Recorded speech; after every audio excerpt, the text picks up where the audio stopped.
And in the Impact segment tonight, mocking Ed Henri. Yesterday in the White House briefing, CBS correspondent Bill Plant wanted to know exactly what's the point of the White House summit on countering violent extremism. What exactly is the takeaway that you anticipate from this? There's no executive action. There's no governmental action. It's a talking shop. I mean, what is the point? Ed, I'm sorry, Bill. I mean it as a compliment. I hope that's the way you took it. I'm sure I will, after I think about it. Joining us now from Washington is Ed Henri. You know, at first I thought he was mocking you, but he just made a mistake because you were sitting next to Plant, and he's worried about you. I was in his head because I had just pushed him a bit on what I think is a fair question, which is why was there a double standard about these two incidents? I mean, 21 Christians were beheaded, and Josh Earnest puts out a statement saying 21 citizens were beheaded. Look, we made it clear that he didn't answer your question after you asked it 4 times because he can't answer it. There is no answer. These people are doing things that every American with a brain knows are inexplicable. But let me ask you this. I've never been a White House correspondent. They keep me as far away from that as possible. A drone has a better chance of getting in there than I do, unless I hop the fence. After 3 times, can you say to Josh Earnest, look, I'm going to give up now because you simply have not or will not answer my question? Can you embarrass him like that? Is that allowed? No.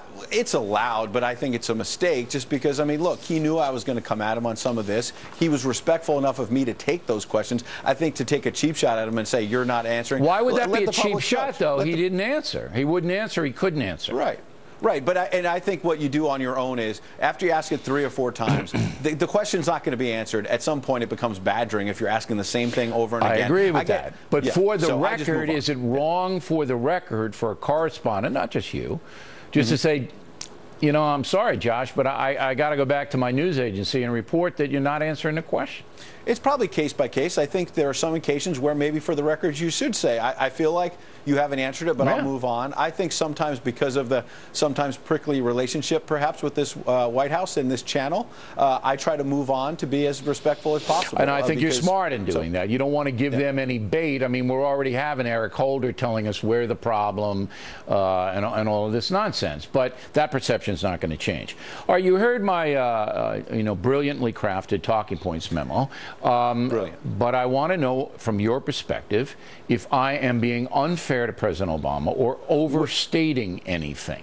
Where I think you're being unfair is you're not at least giving the president credit for saying there's more than just the military situation, that we do have to get at why these young Muslims are being recruited. That is part of the problem. And George W. Bush, by the way, a Republican president, saw that and tried to do it as well. He obviously didn't make much progress in it in the last administration, and this one hasn't either. And where I agree with you, wait, let me stop you. So I'm supposed to give President Obama credit for deflecting away from the real issue, which is fighting evil, into a fantasy world, which you know. Wait, Henry. You know it's a fantasy world. I know it's a fantasy world, and everybody watching tonight knows it's a fantasy world. We are not going to be able to create jobs for people in the United Arab Emirates, okay? Right. So to talk about that, to deflect from the real issue, is insulting.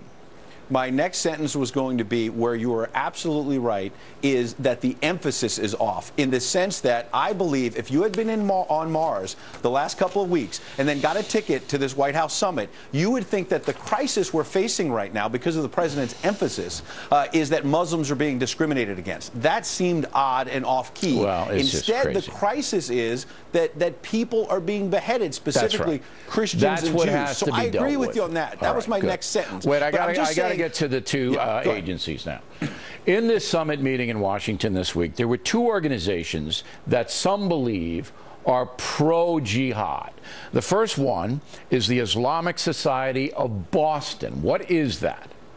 Well, I did some poking around on that. It's a group where, for example, the Tsarnaev brothers, before the Boston Marathon bombings, at least attended some meetings there. There's absolutely no evidence. We've done some digging on this, though. There's absolutely no evidence that the Tsarnaev brothers told anyone there, at least not yet. Obviously, they're still going to trial, that they told anyone they were going to do anything awful, that they were part of radical Islam. But obviously, there have been ties there of people who tied to terror who have been at that Islamic society. I pressed the White House, did you do any background checks? And they say they did vetting of the people who attended. And they say the because we know that the Boston police is watching that crew up there. The second one is the Islamic Council of New England.